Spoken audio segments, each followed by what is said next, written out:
30 हुआ तब भी 200 मीटर की दूरी पे ही था। जो वस्तु था वो 200 मीटर की दूरी पे था, है ना। तो इसके वजह से सबसे पहले क्या है बाबू कि 5 बजे वो घर पे था यानी 0 मीटर, है ना। जैसे ही 5:10 हुआ तो ये 100 मीटर आने की यहाँ पे। उसके बाद क्या है 5:20 में 200 मीटर आने की 5:20 में यहाँ, है ना, इधर 200 मीटर।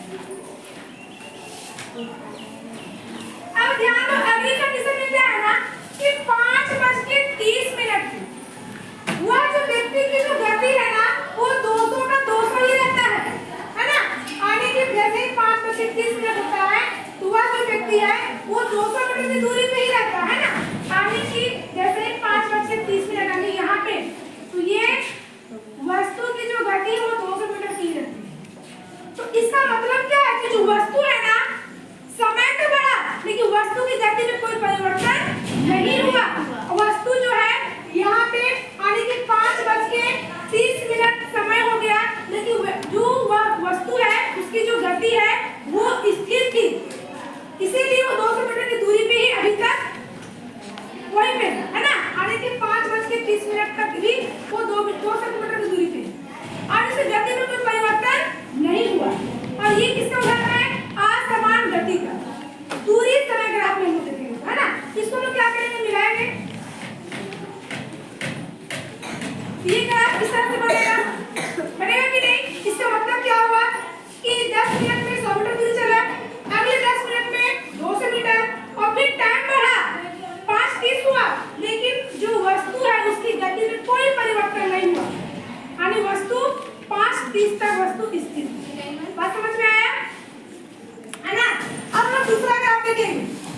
तो इसमें देखो कि 5 बजे घर पे है, 5:10 में 100 मीटर, 5:12 में 200, 5:17 में 300, 5:25 में 400। तब इसका ग्राफ देखेंगे ना सबसे पहले देखो कि 5 बजे घर पे है तो कोई नो मतलब कि 0 मीटर हो जाएगा, है ना। कोई दूरी ट्रैवल नहीं किया है। जैसे 5:10 होता है आने के 5 बजे कितना है बाबू 10 है ना।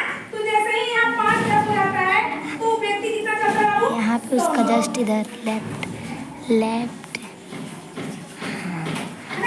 स्किन अच्छा ना। उसके बाद क्या है कि 5:12 में 200 मीटर 5:12 यहाँ नहीं होगा 5:12 होगा कि नहीं, है ना।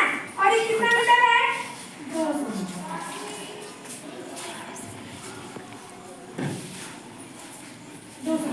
उसके बाद क्या है 5:17 में 300 मीटर 15 के बाद यहाँ पे 17 होगा, है ना।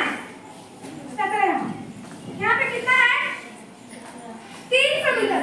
ये 300 मीटर यहाँ कहीं जाएगा, है ना, यहाँ कहीं जाएगा। उसके बाद क्या है 5:25 में 400 मीटर। अब ध्यान दो 5:25 मीटर में यहाँ पे जाएगा और ये कितना बाबू 400 मीटर। ये यहाँ पे अच्छा इन बिंदुओं को मिलाएंगे ना तो देखते हैं ये कैसे रेखा मिलती है ना। तो हम लोग क्या करेंगे ओरिजिन से मिलाएंगे। अब यहाँ पे ध्यान से देखो ये जो हमारा लाइनिंग है ना ये लाइनिंग देखो ध्यान से कि सीधी के सीधी है सजाया तब सीधा है क्या सीधा है भाई।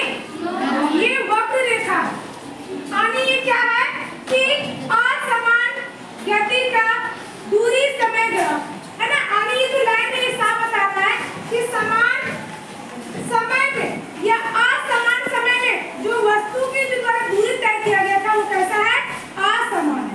इसीलिए इसका जो दूरी समय ग्राफ है वो कैसी रेखा बनी है वक्र रेखा बनी है ना।